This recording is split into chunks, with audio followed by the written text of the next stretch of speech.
My parents hated me when I bought a house and didn't give it to my spoiled brother. Before continuing the story, let us know in the comments which city you're watching from. Don't forget to subscribe to the channel, hit the notification bell so you won't miss more stories, and leave your like on the video. I learned early that love in my family wasn't distributed equally. It was rationed, carefully measured, and my brother got the lion's share while I survived on scraps. My parents never announced their favoritism. They didn't need to. It was in every action, every decision. When my brother wanted new sneakers, they appeared within days. When I needed school supplies, I heard lectures about budgeting and responsibility. He was 12 when they bought him his first laptop. I was 15 when I bought my own with money from my weekend job at a diner. Your brother needs support, my mother would say, as if it explained everything. He's more sensitive. You've always been the strong one. Strong. That word became my cage. It meant I didn't need encouragement when I made honor roll. It meant I didn't deserve comfort when I came home exhausted from double shifts. It meant my accomplishments were expected while his mediocrity deserved celebration. The summer I turned 16, I worked 40 hours a week at a warehouse while my brother spent 2 months at a summer camp in Colorado. My back ached from lifting boxes, my hands were rough with calluses. Meanwhile, he sent postcards about horseback riding and campfires. Isn't it wonderful that he's having such formative experiences? My father said at dinner one night, displaying one of the postcards on the refrigerator. I looked down at my calloused hands and said nothing. When something broke in the house, I was questioned first. When money went missing, I was accused. When my brother crashed my mother's car during his first week with a license, she cried about how traumatized he must be. When I accidentally scratched my father's car door with my bike 3 years earlier, I'd paid for the repair out of my own savings. The pattern was so consistent it became invisible to everyone but me. My brother floated through life on excuses and second chances. He quit jobs after weeks because they were too stressful or didn't appreciate him. He dropped out of community college twice. Each time, my parents nodded sympathetically and assured him he'd find his path. I found my path because I had to. At 17, I was working 2 jobs and saving every dollar. At 18, I moved into a tiny studio apartment that smelled like old carpet and cooking oil. At 19, I enrolled in cosmetology school while working nights at a 24-hour diner. My brother, at 21, still lived at home, sleeping until noon and playing video games until dawn. He's still figuring things out, my mother explained when I stopped by one Sunday. Not everyone matures at the same pace. I looked at my brother sprawled on the couch in his pajamas at 3 in the afternoon and wondered what pace he was moving at. By 23, I'd opened my own small salon. The space was modest, just 4 styling chairs in a strip mall between a dry cleaner and a tax office. But it was mine. I'd earned it with years of brutal work schedules, skipped meals, and nights spent too exhausted to do anything but sleep. My parents visited once during the first month. They looked around with polite interest, the way you might observe someone's hobby that doesn't quite make sense to you. "This is nice," my father said. "Must be expensive to maintain." "I manage," I replied. "Your brother's been looking at business opportunities too," my mother added. "He's very interested in entrepreneurship." Interested. That was the word they used for my brother's brief enthusiasms that never translated into actual effort. He was interested in photography until he realized it required practice. Interested in personal training until he learned about certification requirements. Interested in starting a podcast until he discovered editing was work. The salon grew slowly but steadily. I built a client base through word of mouth, long hours, and genuine care for the people who sat in my chair. One of those clients became more than that. She became my first real friend outside the twisted dynamics of my family. She saw through my carefully maintained composure during our sessions. When I mentioned my brother casually, she noticed the tension in my voice. When I talked about my parents, she recognized the careful editing I did. "They sound complicated," she said once, and that understatement made me laugh for the first time in weeks. She became my reminder that relationships didn't have to be transactions. That support didn't have to come with conditions, that I deserved to be seen as more than either a workhorse or a problem. By 26, I had something I'd never had before. Savings. Real savings. The kind that could become something tangible. Something permanent. I started looking at houses, scrolling through listings late at night, imagining what it would feel like to have a place that was truly mine. I mentioned it to my parents during one of our increasingly rare dinners together. "That's ambitious," my father said, in a tone that suggested it was more reckless than ambitious. "I've been saving for years," I replied. "I'm ready." My mother's expression shifted to something I couldn't quite read. "Well, we'll see. These things take time." I didn't understand her response then. I didn't understand why my brother suddenly looked uncomfortable, or why the conversation moved quickly to other topics. I didn't understand why, over the following weeks, every time I brought up house hunting, my parents would steer the discussion toward my brother's latest struggles with employment or housing or life in general. I didn't understand yet that they'd already made plans for my money, plans that didn't include asking my permission. 3 years passed. 3 years of building something real from nothing. The salon wasn't just surviving anymore, it was thriving.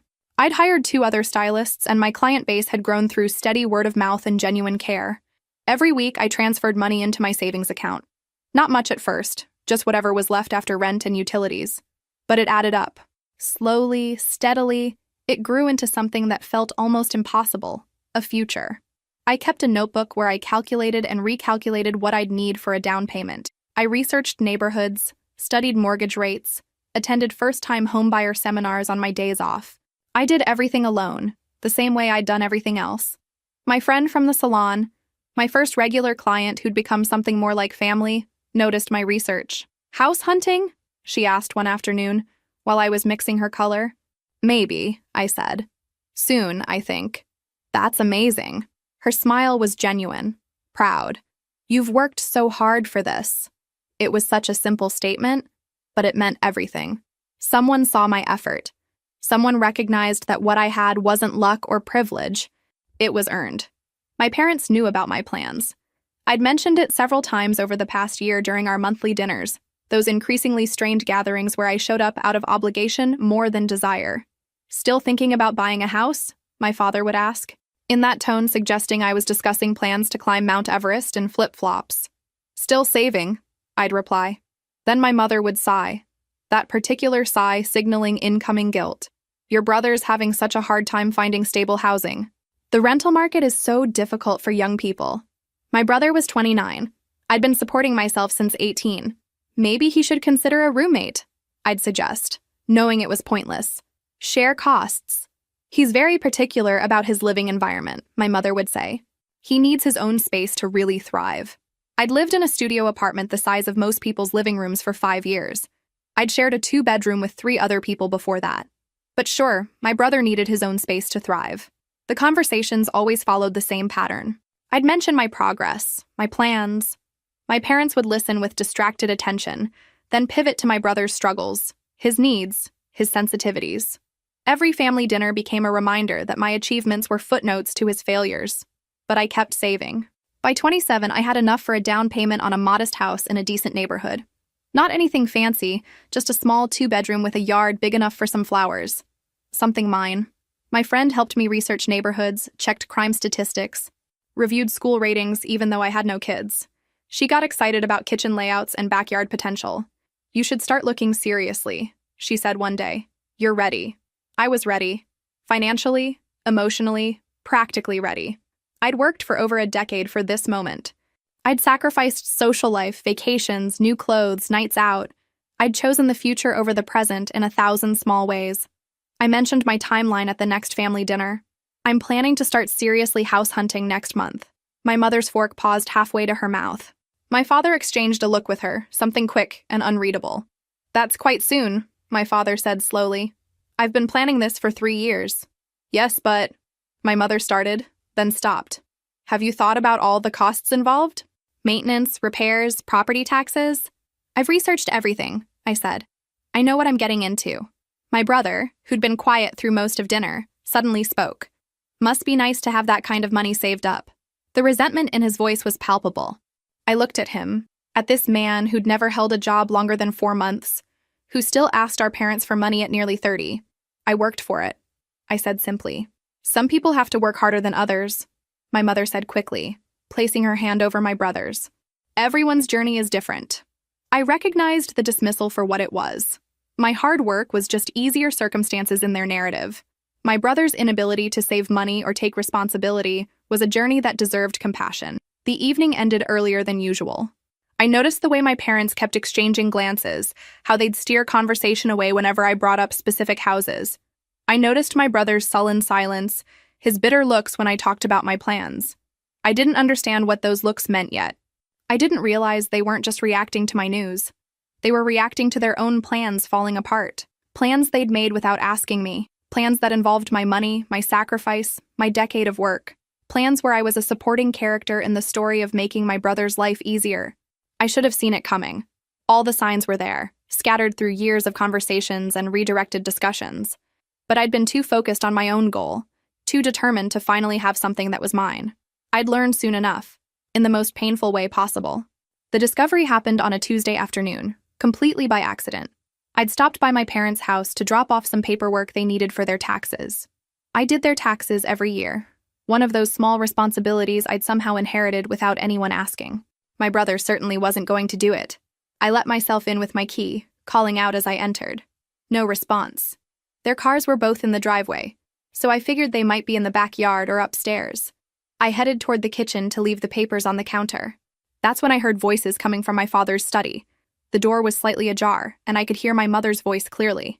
She mentioned next month, my mother was saying. That's perfect timing. The place on Maple Street is still available. Has he been to see it yet? My father asked. 3 times. He loves it. 2 bedrooms, nice yard, quiet neighborhood. Exactly what he needs to finally settle down.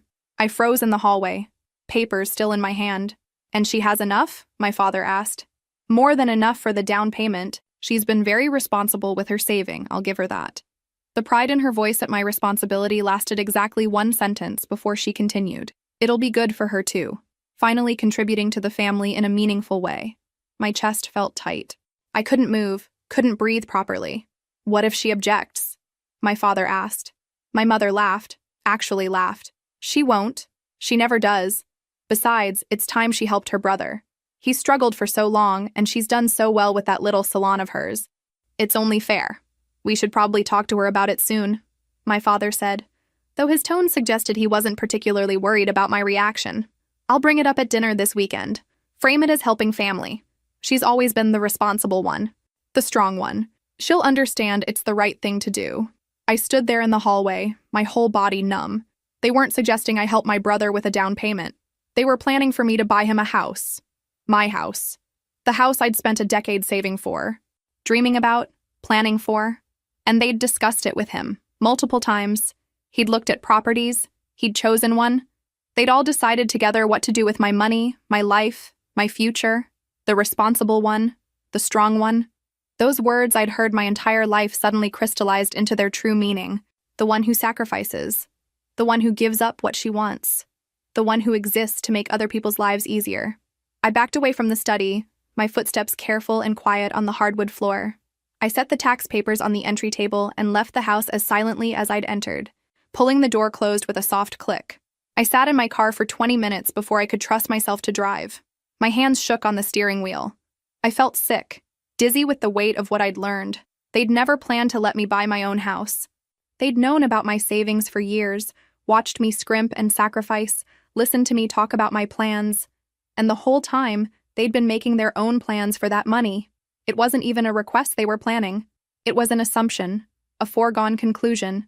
Of course I would give my brother what he wanted. Of course I would sacrifice my dreams for his comfort. That's what I did. That's what I'd always done. Except I hadn't. Not really. I'd moved out at 18. I'd built my own business. I'd saved my own money. I'd made my own plans. But in their minds, I was still that teenager they could assign responsibilities to. Still that reliable daughter who would do what was expected without complaint. The strong one. The responsible one. The one who didn't need anything, because she could handle everything alone. I drove to the salon even though it was my day off.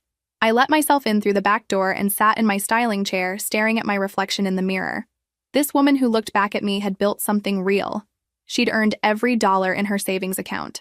She'd worked jobs that left her exhausted and in pain. She'd sacrificed years of her youth to create a future. And her family thought that future belonged to someone else. My friend called that evening. I told her everything, the words spilling out in an angry rush that left me breathless. That's insane, she said. You know that's completely insane, right? They think it's fair, I said. They think I owe him this. You don't owe anyone your life, she said firmly. What are you going to do? I looked around my apartment, this space I'd been planning to leave. I thought about the notebook full of calculations, the research, the dreams. I thought about my brother, 29 years old, and still expecting other people to solve his problems.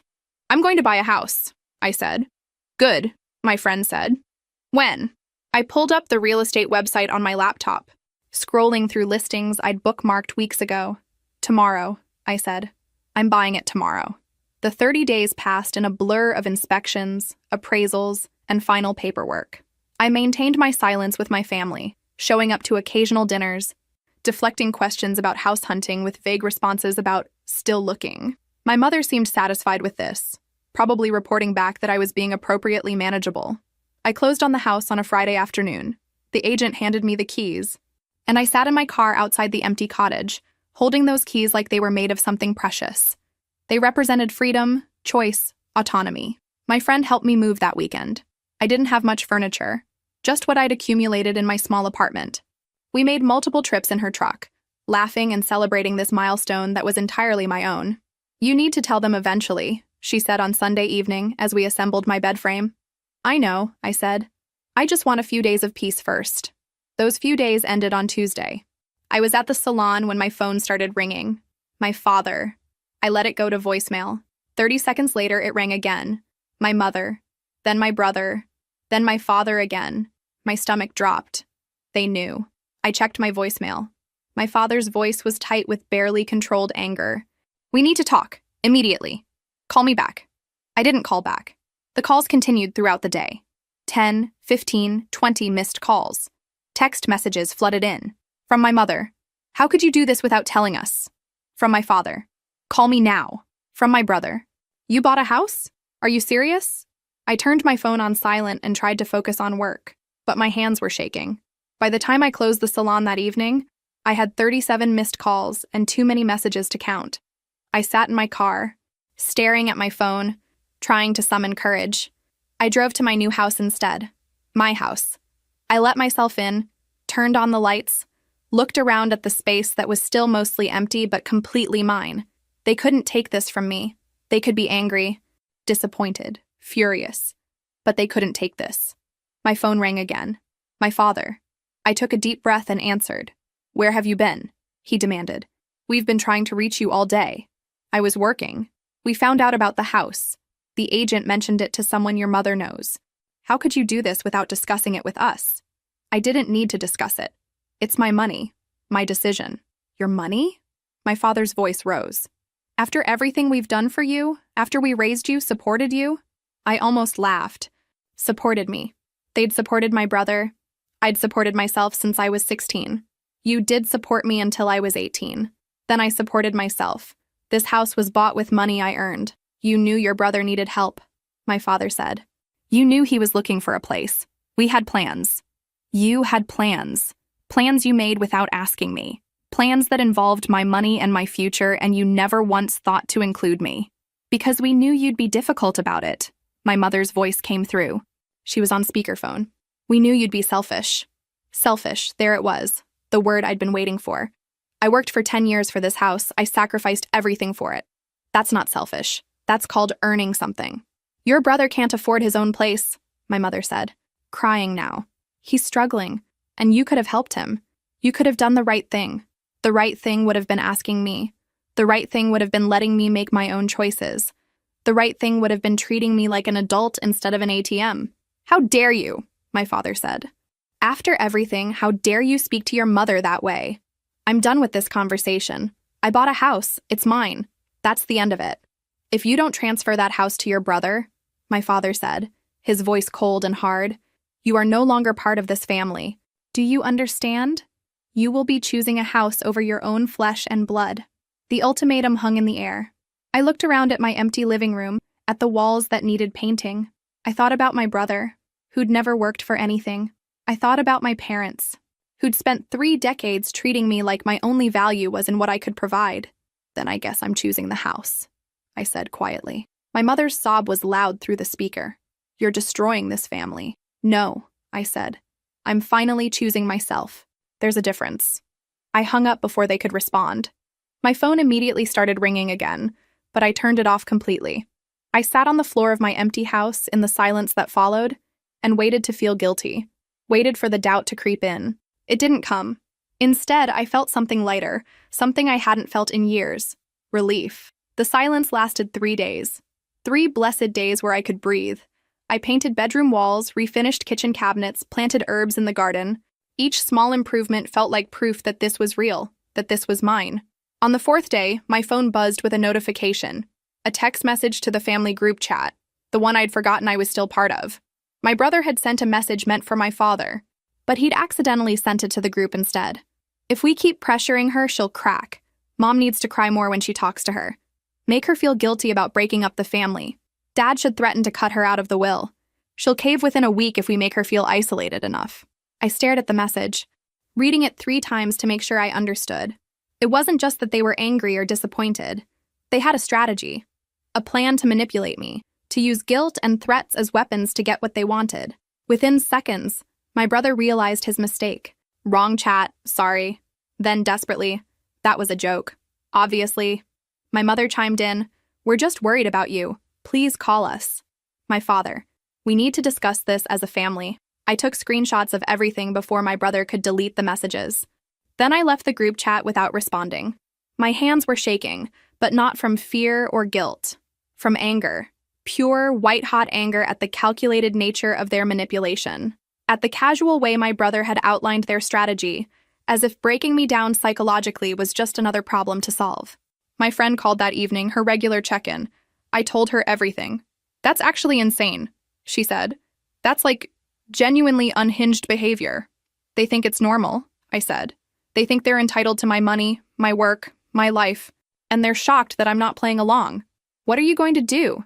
I looked at the screenshots on my phone. Evidence of exactly what they thought of me, how they saw me. Not as a person, but as an obstacle to overcome. I'm going to do nothing, I said. I'm going to live my life and let them deal with their own. Good, she said firmly. You don't owe them anything, especially not after this. But they weren't done trying. Over the next week, the calls started again. Not from my parents this time, but from extended family members I barely spoke to. My aunt, whom I'd seen maybe twice in the last 5 years. My grandmother, who'd never shown much interest in my life. Even my father's brother, who'd always been distant. They all called with variations of the same message. Family is important. Your brother is struggling. Couldn't you help just this once? Think about your parents' feelings. It became clear that my parents had launched a campaign, recruiting anyone they could to pressure me. They'd painted themselves as victims of my selfishness. My brother as someone deserving of pity and help. None of them asked my side of the story. None of them questioned why my brother, at nearly 30, couldn't support himself. None of them seemed to find it strange that my parents expected me to buy him a house. I kept my responses brief and consistent. This is between me and my immediate family. I appreciate your concern, but I won't be discussing this further. 2 weeks after the accidental group chat message, a letter arrived at my salon. Not at my new address, which they didn't have. At the salon, delivered by certified mail.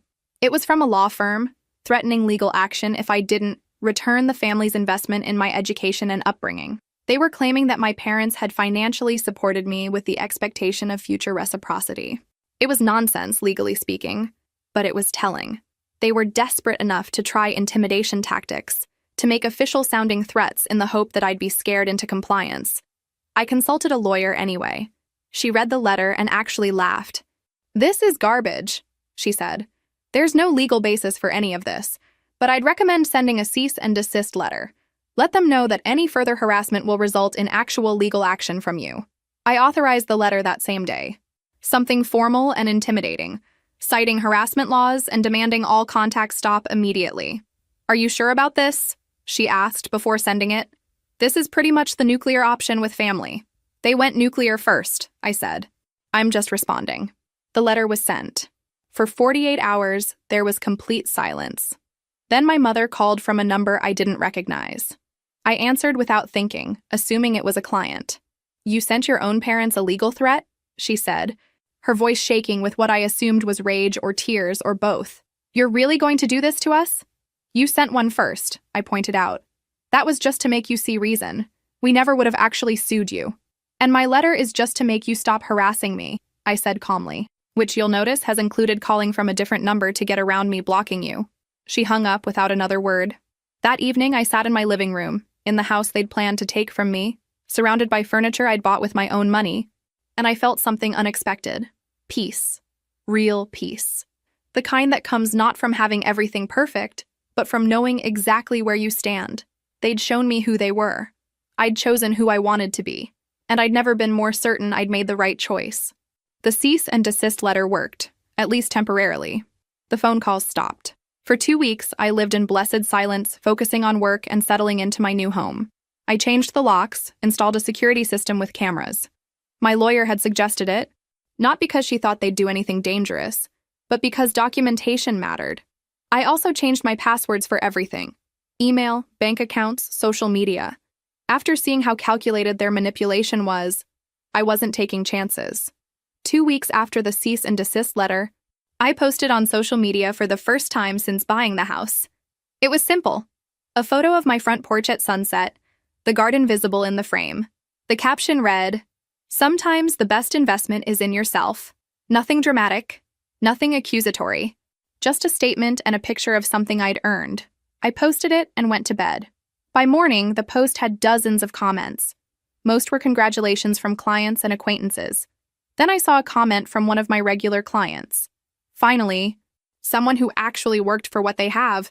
Not everyone gets things handed to them. It was innocent. She had no idea about my family situation. But to anyone who knew the context, it read like a shot at my brother. My phone started buzzing within the hour. Messages from people I barely knew, asking if everything was okay, mentioning they'd heard things were complicated with my family.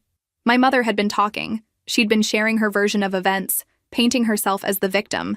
And now people were putting pieces together. My father called that afternoon furious. "You're publicly humiliating your brother," he said. "That post, those comments, everyone's talking about it." "I posted a picture of my house," I said calmly. "I can't control what other people comment. You know exactly what you're doing. You're trying to make him look bad." "I'm not trying to make anyone look anything. I'm living my life. If that makes him look bad by comparison, maybe that's something he should think about." "You've always been jealous of him," my father said. "You can't stand that he's the favorite." "I'm done with this conversation. Don't call me again." I hung up and blocked his number. Then my mother's. And my brother's. I should have done it weeks ago. That evening, I got a message from someone I'd gone to high school with. "Your brother is asking people to donate to a crowdfunding campaign. He's saying he needs help buying a home. I thought you should know." She sent me a link. There he was, with a carefully crafted sob story about financial hardship and family difficulties. He talked about struggling to find stable housing, about working hard but never quite getting ahead. He didn't mention quitting every job after weeks, didn't mention our parents supporting him for 3 decades, didn't mention they'd planned to use my money to buy him a house. Instead, he positioned himself as someone who'd fallen on hard times through no fault of his own. The campaign had been up for 3 days. He'd raised exactly $73. I took screenshots of everything. Then I made a decision. I posted the screenshots on my social media with a simple caption: "Interesting perspective on financial hardship from someone who's never held a job longer than 4 months and whose family planned to buy him a house with my savings." It was petty. I knew it was petty even as I hit post. But I was done being silent, done letting them control the narrative. The response was immediate and overwhelming. Friends, clients, acquaintances came out in support. They shared their own stories of entitled family members. My brother's crowdfunding campaign was flooded with comments, not sympathetic ones. People called him out for his entitlement, his manipulation. Someone even found old posts of him bragging about vacations, contradicting his claims of hardship. The campaign was taken down within hours. My friend called me that night. "Well, you certainly didn't hold back. Was it too much?" I asked, feeling a mix of satisfaction and guilt. "Honestly, no. They tried to manipulate you, harass you, legally threaten you. You just told the truth. The truth feels brutal sometimes," I said. "Truth usually does," she replied, "especially when people have been lying for so long." I looked at my phone, at the notifications still pouring in, at the messages of support. For years, I'd been silent. I'd been the strong one, the responsible one, the one who didn't cause problems. I'd let them write the story however they wanted, but I wasn't in the margins anymore. I had a house, a business, a life that was entirely my own. And if they wanted to make this public, if they wanted to play games with crowdfunding campaigns and social media sympathy, then fine, I'd play too. But I'd play with the truth. The fallout from exposing my brother's crowdfunding campaign was swift and far-reaching. Within 24 hours, the narrative had completely shifted. People who'd been sympathetic to my parents' version suddenly understood what had really been happening. Former family friends reached out with apologies, saying they'd only heard one side. Some of my mother's own circle quietly distanced themselves.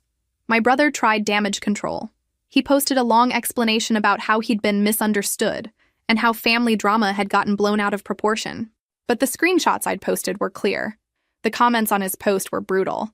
People called him out directly, asked about the jobs he'd quit, questioned why a 30-year-old expected others to buy him a house. He deleted the post within hours. Then he deleted his entire social media account. My parents tried a different approach. They sent a certified letter to my business, carefully worded by their lawyer. Not threatening this time. An attempt at manipulation disguised as reconciliation. They wanted to have a conversation about healing the family. They suggested family counseling. They offered to find a solution that works for everyone. I showed the letter to my lawyer. She read it and shook her head. They're trying to create a paper trail that makes them look reasonable.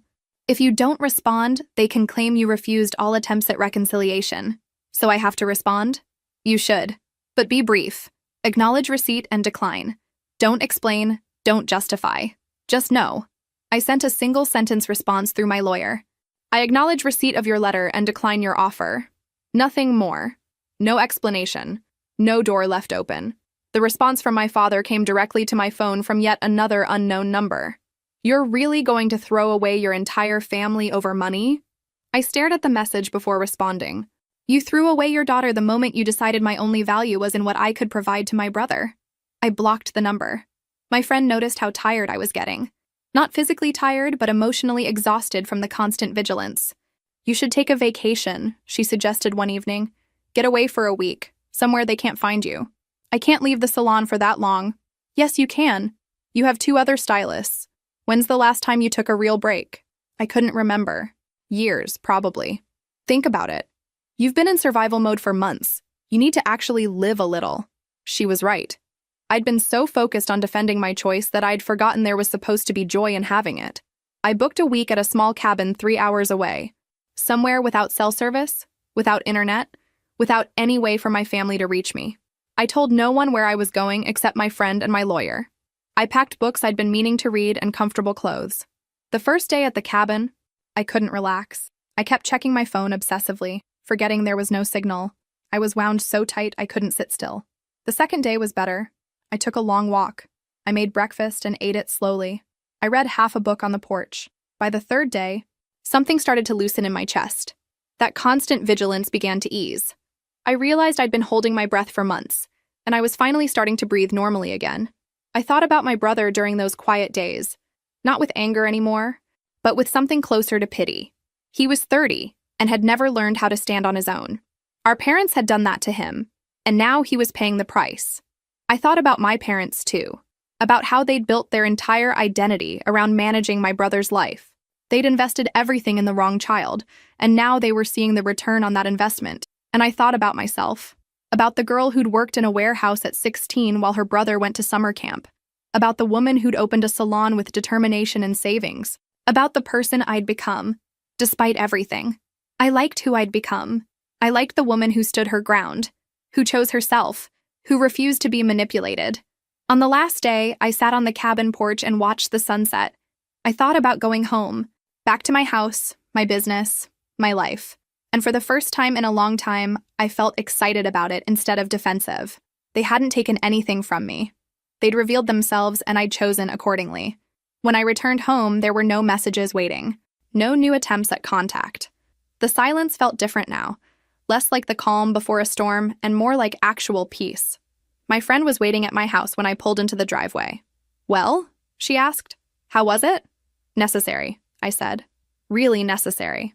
We sat on the porch together, drinking coffee and talking about nothing important. Normal things.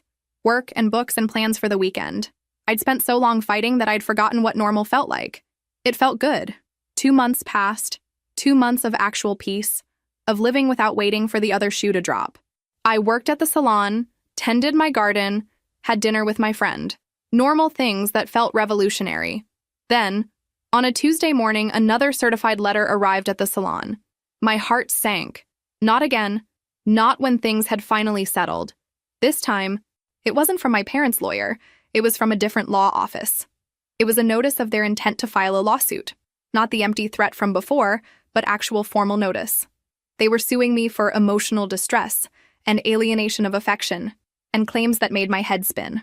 The amount they were claiming? Exactly the value of my house. I sat down heavily. They were actually doing this, trying to take my house through the legal system after everything else had failed. I called my lawyer immediately. They can't do this, right? I asked, hearing the panic in my voice. She was quiet as she read through the photographed letter. They can file it. Whether it has merit is another question. These claims are weak, very weak, but defending against even a frivolous lawsuit costs time and money. So they're just trying to bleed me dry? Probably. Or they're hoping you'll settle to make it go away, which I strongly advise against. I'm not settling. I'm not giving them a cent. Good. Then we'll file a motion to dismiss and counterclaim for legal fees. But I need to be honest. This could take months, maybe longer. And it's going to be expensive. I looked around my salon, at the business I'd built. I thought about my house. Do what you need to do, I'm not backing down. The lawsuit became public record within days. My clients asked about it. My friend was furious. Even people I barely knew reached out with support. My parents, meanwhile, told anyone who would listen that they'd been forced to take legal action because I'd refused all reasonable attempts at reconciliation. Some people believed them. A few clients stopped coming. Not many, but enough to notice. People from my parents' social circle. They'd chosen a side, and it wasn't mine. 3 weeks after the lawsuit was filed, my father called the salon directly. The business line. One of my stylists came to get me. Your father's on the phone. He says it's urgent. I considered not taking it, but something in me needed to hear what he had to say. Yes? I said, my voice cold. We need to talk, before this gets any further. You filed a lawsuit against me. I think we're pretty far already. That can all go away. We can drop it today. We just need you to be reasonable. Reasonable. What does reasonable mean to you? Transfer the house to your brother, or sell it and give him the proceeds. We're not trying to punish you. We just want what's fair. I almost laughed. You filed a lawsuit for emotional distress. You're trying to take my house through the courts after manipulation, harassment, and public humiliation didn't work. And you think that's not punishment? Your brother is in a bad place, my father said, his voice cracking. He's living in a studio apartment he can't afford. He's depressed. He's struggling, and you could help him, and you're choosing not to. He's 30 years old. He's struggling because you never taught him how to work, how to stand on his own. You created this situation, not me. So you're going to let your own brother suffer? I'm going to let my adult brother experience the natural consequences of his choices and your parenting. If you don't drop this, we're going forward with the lawsuit. We'll take this all the way. We'll make sure everyone knows what kind of person you are. They already know, because you've been telling them, and it hasn't worked. So go ahead, file your lawsuit. But I'm not giving you my house, and I'm not giving you my money, and I'm not giving you one more second of my peace. I hung up before he could respond. My hand was shaking. One of my stylists came over and squeezed my shoulder. You okay? I will be. That evening, I met with my lawyer to go over strategy. She'd filed the motion to dismiss and the counterclaim for legal fees. Now we waited. The judge will likely see this for what it is, a shakedown. But we need to be prepared for the possibility it goes to trial. How long could that take? Worst case? A year. Maybe more. A year of this hanging over my head. I can handle a year, I said, with more confidence than I felt. I drove home and sat on the porch in the growing dark. I thought about giving up, about how much easier it would be to just sell the house, give them what they wanted, and move on. But then I thought about what that would mean. They'd won. Manipulation and harassment and legal intimidation actually worked. I'd learned nothing, changed nothing, chosen nothing. I'd bought this house to prove I could choose myself. Giving it up now would be the ultimate betrayal of everything I'd fought for. So I wouldn't. No matter how long it took, no matter how much it cost, no matter how exhausting it became, this was my line in the sand, and I wasn't moving. 4 months into the lawsuit, something shifted. My lawyer called with news. Their lawyer wants to meet, off the record, to discuss settlement. I already told them no settlement. I know, but hear me out. Our motion to dismiss was granted on 2 of their 3 claims. The judge called them without merit. The only claim still standing is weak, and their lawyer knows it. So they want to negotiate their way out before they look worse? Probably. But it's also an opportunity. We can make demands, including payment of your legal fees. I thought about it. 4 months of stress, of legal bills piling up. Okay, but I'm not giving up anything. Not the house, not money, nothing. Understood. The meeting was held at a neutral location, a conference room downtown. My lawyer and I arrived first. My parents' lawyer came in alone, looking tired. "Where are my parents?" I asked. I advised them not to attend. This conversation will be more productive without emotions running high. He was probably right. He laid out their position, which had changed significantly. They were willing to drop the lawsuit completely if I agreed to give my brother $20,000. "No," I said immediately. "It's significantly less than they were originally seeking. It's $20,000 more than they deserve. They've harassed me, threatened me, and filed a frivolous lawsuit. And now they want me to pay them for the privilege of making it stop? My clients feel they've been reasonable," he said, though his tone suggested he didn't believe it. "Your clients," my lawyer said, "have filed a lawsuit that's been mostly dismissed already. The remaining claim is weak. When this goes to trial, not only will they lose, but the judge may award my client her legal fees, which are considerable." He was quiet. "What would your client accept?" "Complete dismissal with prejudice, meaning they can never file these claims again, a written apology, and payment of my client's legal fees to date. They'll never agree to payment of fees. Then we'll see them in court," I said, standing up. "I'm done negotiating with people who think I owe them my life." We left. As we walked to the parking garage, my lawyer grinned. That was satisfying. "Think they'll agree?" "To the legal fees? Probably not, but they might agree to everything else just to make this go away. They're losing in the court of public opinion and in actual court." 3 days later, their lawyer called back. They'd agree to dismiss with prejudice and provide a written statement. Not an apology, but a statement acknowledging the dismissal and agreeing to no further legal action. They wouldn't pay my legal fees. "Take it," my lawyer advised. "You've won. They're giving up. The legal fees suck, but you'll recover, and this ends it definitively." I thought about holding out, but I was tired, so tired of fighting. "Okay, I'll take it." The paperwork was filed within a week. The lawsuit was officially dismissed with prejudice. The written statement was vague and legalistic, but it was there. They were done. My friend took me out to dinner to celebrate. "How does it feel?" "Strange, like I should feel more relieved than I do." "You've been in fight mode for almost a year. It takes time to come down from that." She was right. Even though it was over, I still found myself checking my phone obsessively, still jumped when the salon phone rang. But slowly, over the following weeks, the tension began to ease. No more calls. No more letters. No more threats. Just silence. Real silence. The kind that meant it was actually over. 1 month after the lawsuit was dismissed, I was at the grocery store when I saw my brother. He was in the produce section, looking thin and tired, wearing clothes that had seen better days. We made eye contact. For a moment, neither of us moved. Then he looked away first and walked quickly in the other direction.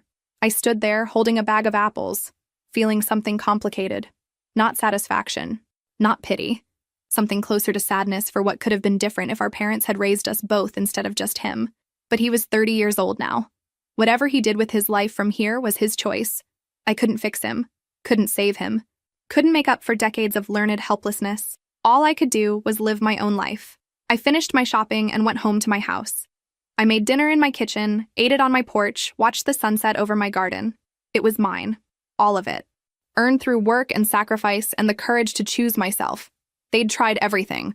Manipulation, guilt, harassment, legal threats, lawsuits. And I'd survived all of it. More than survived. I'd won. Not because I'd destroyed them or gotten revenge. I'd won because I'd kept what was mine. Because I'd refused to let them rewrite my story or steal my future.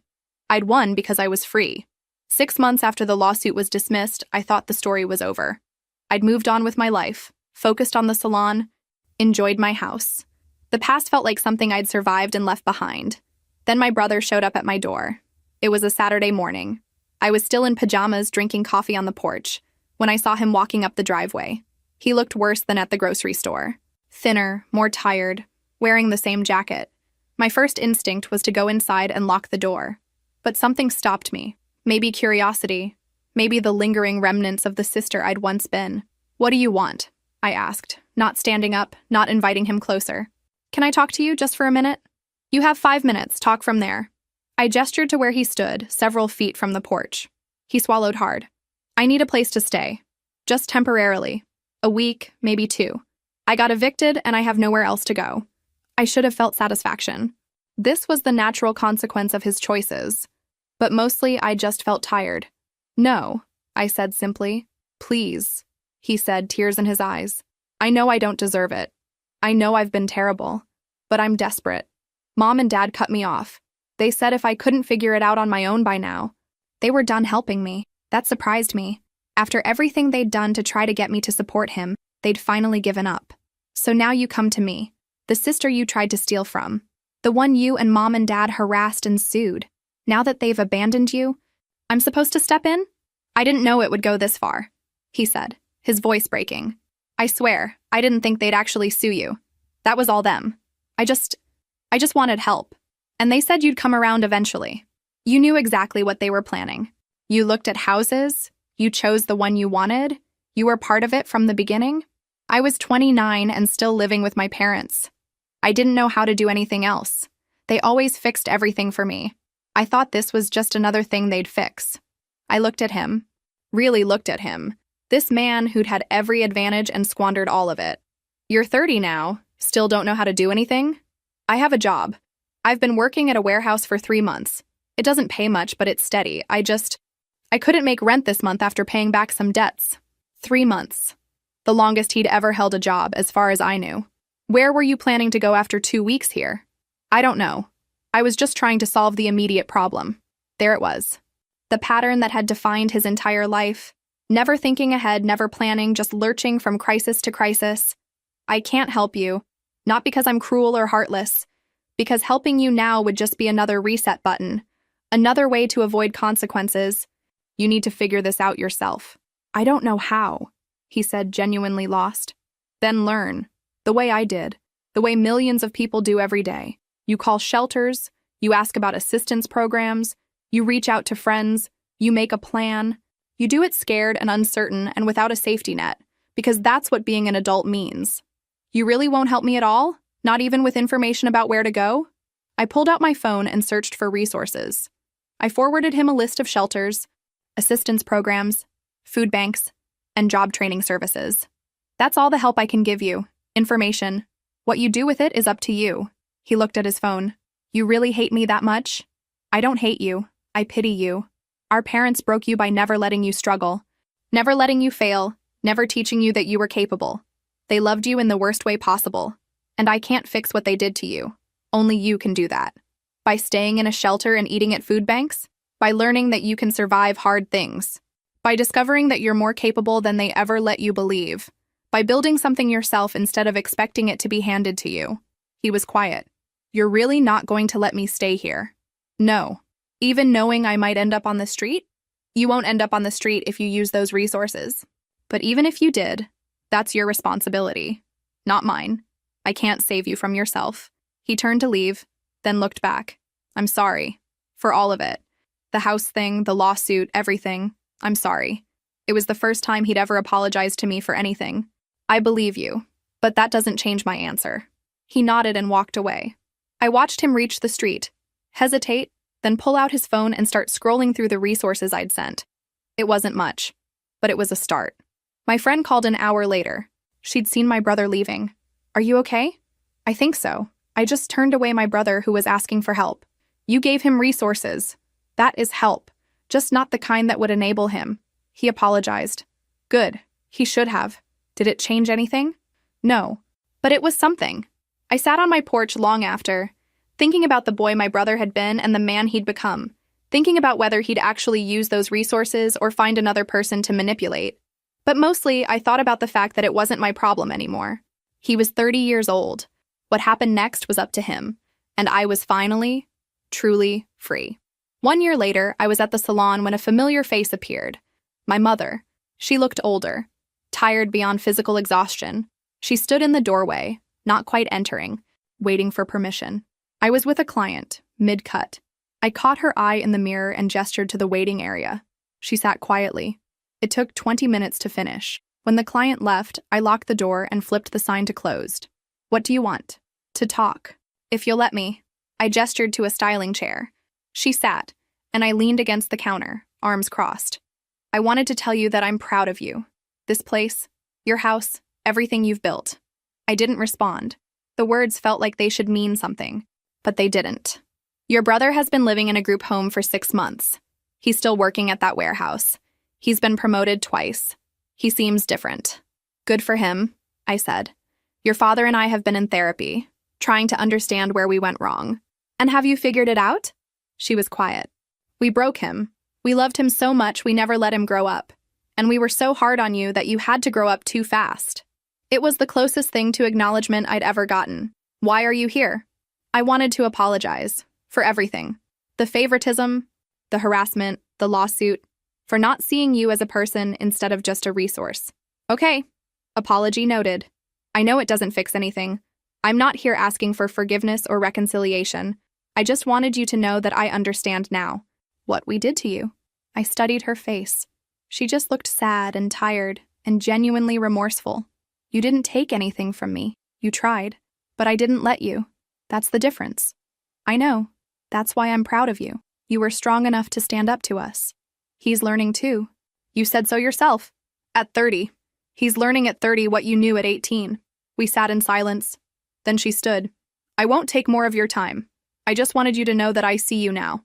And I'm sorry it took losing you for me to understand. What about Dad? Her expression flickered. He's working on it. He's more stubborn, but he's trying. She walked to the door, then paused. If you ever want to talk, I'll be here. No expectations. Maybe someday, I said. She nodded and left. I stood in my empty salon, processing. It hadn't fixed anything, but it was something. That evening, I told my friend over dinner.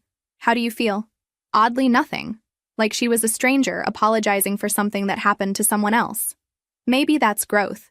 You've moved on so completely that their drama doesn't touch you anymore. Maybe this was what healing looked like. Not forgiveness, just indifference. 3 months later, I saw my brother at a coffee shop. He was with people, laughing. He looked healthier. He saw me and waved, not coming over, just acknowledging my existence. I waved back. It was enough. 2 years after I bought my house, I expanded the salon, hired 2 more stylists, added chairs. The business was thriving. My friend had become family in every way that mattered. She was the sister I'd chosen. My house had become a home, the walls I'd painted, the garden I'd grown. Every corner was mine, earned through work and sacrifice. My parents sent a birthday card. Simple, no pressure. I sent a polite thank you text. We weren't reconciled, probably never would be. But we'd reached a detente. My brother kept his warehouse job, got an apartment with a roommate, started community college part-time. I heard updates through acquaintances. I was glad for him, in an abstract way. But his journey was his own, not my responsibility. I was 30 now, the same age my brother had been when he'd shown up desperate at my door. I thought about the girl I'd been at 16, working while he went to summer camp, the young woman at 23, opening a salon with determination, the person at 27, standing in an empty house with keys in hand. I'd fought for every single thing I had. No one had given me anything, and somehow, that made it all more precious. I sat on my porch one evening, watching the sunset over my garden, drinking coffee in my house earned through a decade of work. My phone buzzed. My friend asking if I wanted to catch a movie tomorrow. I smiled and texted yes. This was my life, built by my hands, chosen by my heart, earned through my refusal to be anything less than what I knew I could be. They'd tried to take it from me. They'd failed. Because in the end, I didn't just win a house. I won myself, and that was worth everything.